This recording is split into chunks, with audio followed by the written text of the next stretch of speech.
Ég set á fundi í bæjarstjórn, þetta er fundur númer 3460 og 14. fundur ársins. Fyrir okkur liggur dagskrá í 5 liðum og fyrst er það fjárhagsáætlun Akureyrarbæjar viðauki og til máls tekur bæjarfulltrúi Guðmundur Baldvin Guðmundsson.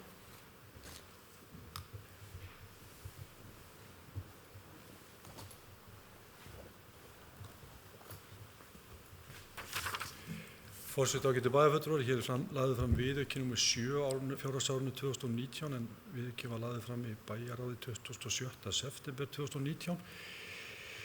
Viðaukinn er nokkuð flókinn, þannig ég ætla nú bara að lesa hann upp í heild sinni. Viðaukinn er gerður vegna uppgjörs vegna brú lífeyrissjóðs upp á 9,9 milljónir króna, b. uppsetningar nýrrar lyftu í Hlíðarfjalli 12,6 milljónir króna, c. þátttöku Hafnasambandsins í rekstrarkostnaði upplýsingamiðstöðvarinnar 3 milljónir króna, d. lækkun framkvæmdaáætlunar 47 milljónir króna og hækkun rekstrarkostnaðar sem skiptist í aðalsjóð með 15,5 milljónir króna vegna eyðingu á Kerli og Bjarnakló ásamt lagfæringu á Lögmannshlíðarvegi. Í öðru lagi fasteignum Akureyrar vegna aukins viðhalds upp á 67 milljónir króna og síðan aukinna útgjalda vegna snjómoksturs 80 milljónir króna. Áætlaðar afskriftir í A- og B-hluta hækka 1,3 milljónir króna vegna tilfærslu milli fasteigna og búnaðarkaupa á framkvæmda áætlun. Útgjaldaaukning A-hluta vegna viðaukans eru 183,7 milljónir króna og A- og B-hluta 186,3 milljónir króna. Útgjaldaaukningunni er ætlað að mæta með lækkun á handbæru fé. Þetta er lagt hér fram til samþykktar í bæjarstjórn. Og bæjarfulltrúi Guðmundur Baldvin Guðmundsson lokið máli sínu og orðið er laust. Næst tekur til máls bæjarfulltrúi Sólu Björk Stefánsdóttir.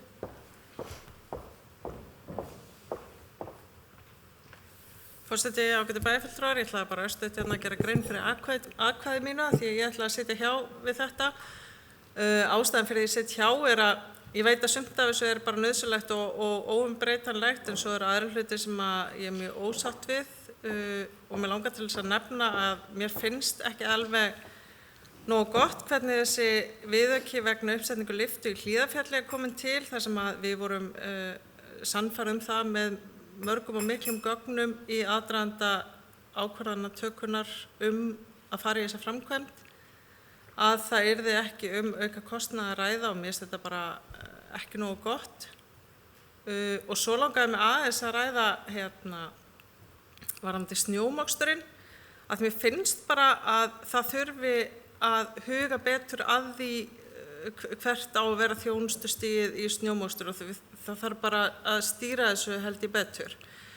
Ég veit á sama tíma að við komumst ekkert upp með að bæta ekki í þetta þar sem að peningurinn er búinn á þessu ári og við erum alveg að fara að moka einhvern snjó á þessu ári en mér finnst þetta bara ekki nógu ábyrg stjórnun fjármuna, opinbera fjármuna og mér finnst bara að meirihlutin þurfi að sýna bara meiri svona stjórn á útgjöldunum og kannski ástæðan fyrir því að ég er svona pirruð við þessu auðvitað að við erum í fjárhagsáætlunargerð þar sem að mér skilst að sé hagræðingarkrafa á öll svið sem að hefur nú ekki verið tekin neins staðar nein ákvörðun en maður heyrir þetta svona í þessari fjárhagsáætlunarvinnu og mér finnst bara pirrandi að vera að samþykkja milljónatugi útláta hérna sem að með betri stýringu hefði verið hægt að koma í veg fyrir á sama tíma og það er verið að gera aðhaldskröfu í málaflokkum sem eru gríðarlega viðkvæmir og á eftir kannski að taka til umræðu betur á öðrum fundum. Takk. Bæjarfulltrúi Sólu Björk Stefánsdóttir lokið máli sínu, næst tekur til máls bæjarfulltrúi Guðmundur Baldvin Guðmundsson.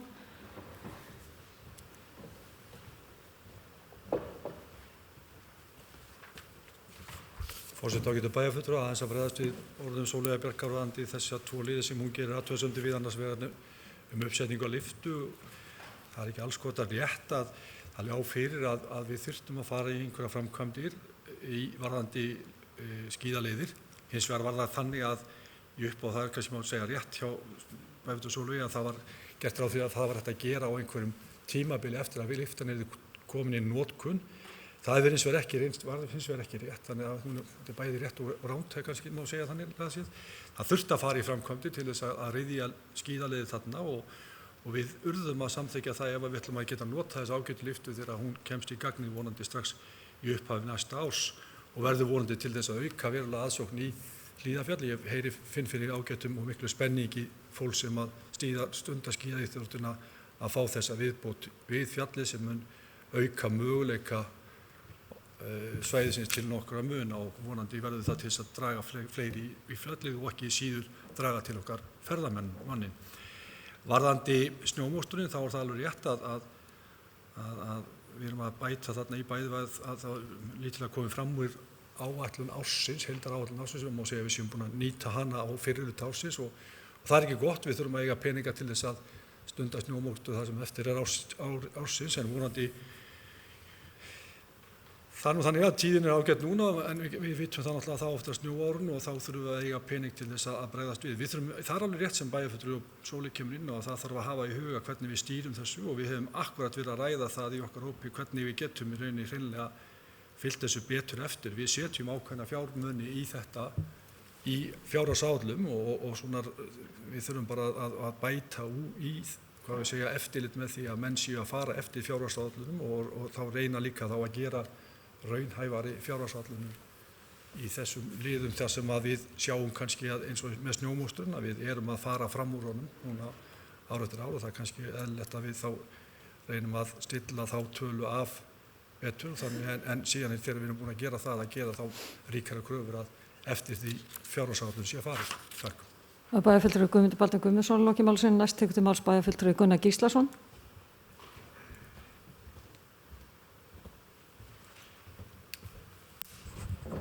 Forseti ágætu bæjarfulltrúar, mér langar bara aðeins til að ítreka að taka undir það sem kom hérna fram hjá bæjarfulltrúa Guðmundi og ég fagna því að fara að gera raunhæfari fjárhagsáætlanir, sérstaklega varðandi snjómokstur og það eru nokkrir aðrir liðir í fjárhagsáætlanir sem hafa í raun verið mjög óraunhæfir vegna þess að það er tekin pólitíska ákvörðun að það verði ekki sett meira. En þá verður menn líka að ákveða það, ef það er ekki sett raunhæf fjárhæð inn, þá verður bara hreinlega að taka allt ferlið upp og skera niður mokstur. Það liggur alveg fyrir að mokstur hérna á Akureyri svona venjulega ári, hann er ekkit langt undir 150 milljónum á ári. Og ef okkur finnst það vera orðið á mikið, þá verðum við að sjálfsögðu að gera eitthvað í málinu. En við verðum líka að horfast í augu við það að við erum að lengja gatnakerfið, við erum að auka kostnað við snjómokstur bara einfaldlega með því að lengja bæði göngustíga, hjólastíga og götur. Og það er þá bara eitthvað sem fylgir með. En ég held að það sé bara mjög mikilvægt einmitt að við hugum vel að þessi fjárhagsáætlanagerðinni á næstunni, þannig að við stöndum ekki frammi fyrir þessum víðaukum sem koma hér inn trekk í trekk. Og staðan á bæjarsjóði sýnist mér nú stefna í frekar mikið óefni á þessu ári. Takk. Hafi bæjarfulltrúi Gunnar Gíslason lokið máli sínu. Orðið er laust. Þess að fleiri hafi ekki hvatt sér hljóðs. Það er þeir sem geta samþykkt eða staðfest ákvörðun bæjarráðsgjafamerki. Það eru 10, einhverja móti, enginn og einn situr hjá. Sóley.